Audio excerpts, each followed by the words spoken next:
And out of respect for the person, trying not to insult the person, he had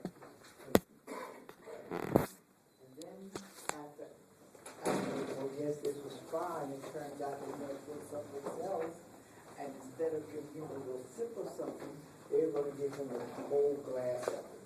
Okay? Well, it turns out that he, of course, had to find a way to gulp all this down. Well, it turns out that the way that people made this particular drink is that they would chew on something like, I might say, sugar cane, okay? And then they would spit it out into a container. And so all the women in the community would chew on this thing, and they would all spit in this container, and sort of get fermented or whatever, and this is what he had. Okay? Now, so clearly, as we look across the world, we discover that once when I was in school, they told us about this Eskimo. And what happened is that he had a guest from and they were going to feed him some food. Well, it turns out that the food that they were going to feed him, the guest, had all these maggots and things growing on. Now, to the Eskimo, that was wonderful. That was a delicacy. To the person who was looking at him, and you know somebody gave you some food with some maggots on it, you know what you do with it, right? Well, people do that. So people all over the globe do different things. People eat worms. Some people eat spiders, okay?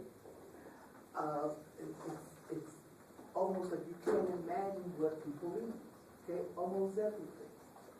So what we're going to do today is that we're going to talk about cultures of the world, and as much as we can, best I can, and you can, okay? Now the first thing we have to look at is, what is a society? Now please give me a definition of a society, and let me say that if anyone here has not taken this exam, please come up and get it. Okay? What is a society?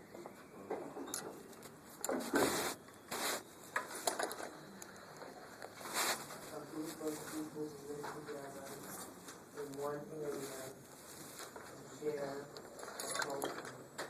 Okay. And you'll notice that the word culture is built into society. And what we're talking about is a group of people who live together, they could basically in one area. They share a culture. Okay? Now what in the world is a culture?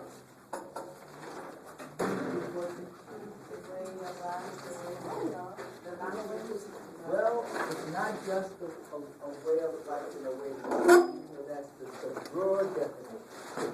So what is composed, what comprises culture?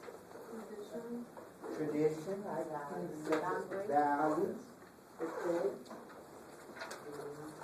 beliefs, knowledge,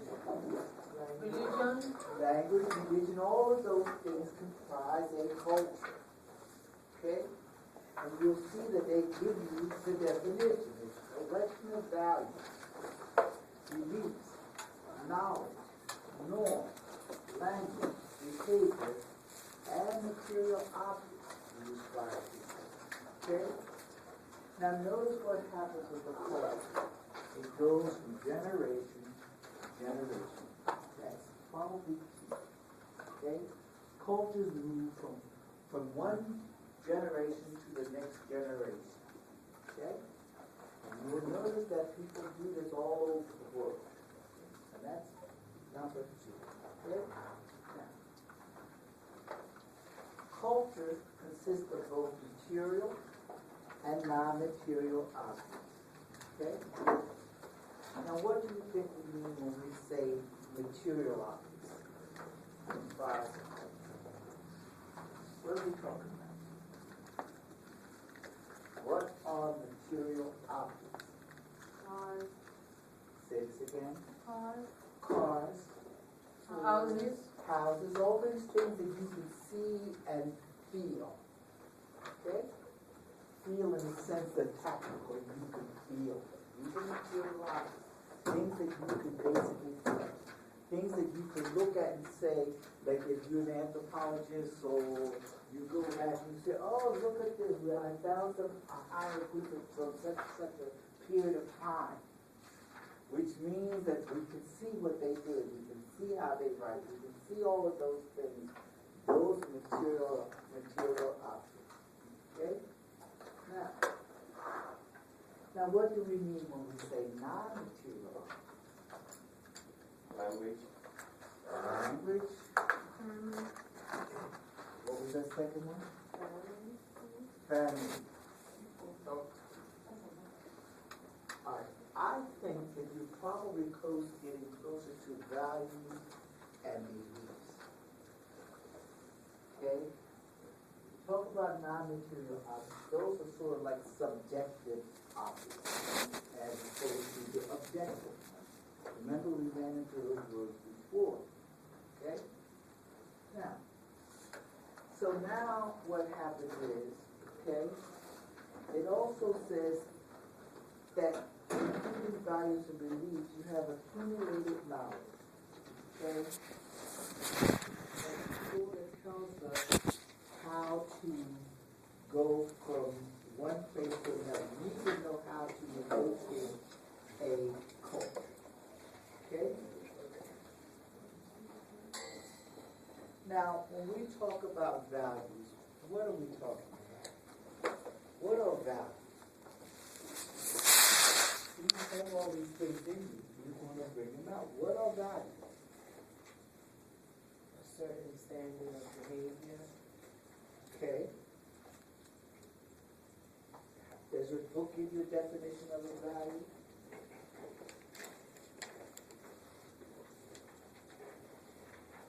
A value is a deeply held principle or standard in deciding what is desirable or worthwhile.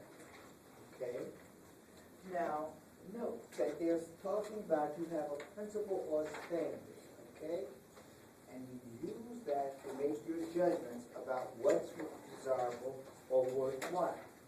Now, I want to go back a little smidgen before I come back to this and look at the example that they gave you in the book about non-material culture, okay, and material culture. Your book gives you an example of one of the things that we call material culture is, say for instance, you have religious books, okay? You have the Quran, you have the Torah, you have the Bible, you have all of these books that you can see and touch. Those are non-material culture. That's material, okay? Now when you get to what's in it and the belief systems that come out of it, those are non-material things. I can tell you talking about values and beliefs that are embedded in the book. Okay? Now, they give you an example of how things change from culture to culture, what you value. For instance, as I recall the book, it said something about fear. Okay? Now, what did he say? And I think the book even has an example of different hairstyles. But look at what we do in this country. In this country, most women shave their hair. They have almost no facial hair and no body hair. Okay, for the most part. Okay?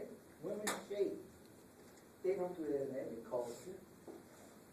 Okay? In some cultures, a woman go around, their legs are hairy, their arms are hairy, and there's nothing wrong with it. Okay?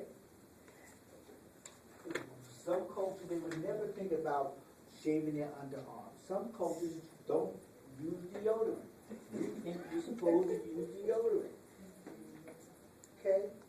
And you see this especially when people come from other cultures and they come over here and you say, God, these people smell. But that's one of the problems. Not that it's a problem, but understand their culture does not say put on deodorant every morning. Ours says that. Sorry.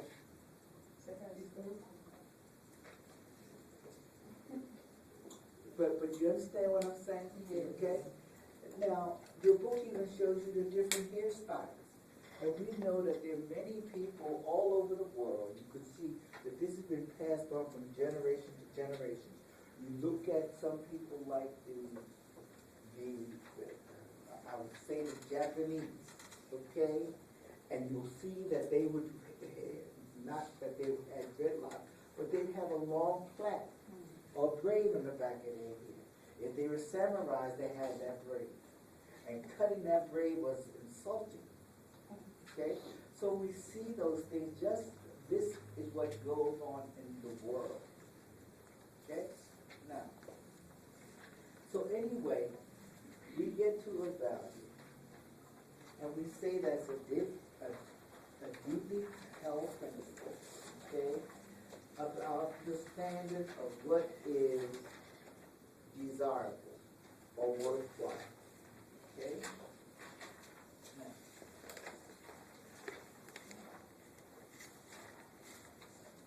Now, notice that what is one of the basic American values? What is one of the things we talk about? If we use the word Protestantism, what do you think we're talking about? What is the basic premise that we use from Protestantism? Got this out of chapter 1. Okay. What was it that we say? Remember this individual stuff? Okay? Remember all of this stuff about you are to do your best, you work hard, you succeed, you go forth and so on. Now, so we believe a lot in individualism, okay? Let me stop again. If you have not taken your exam,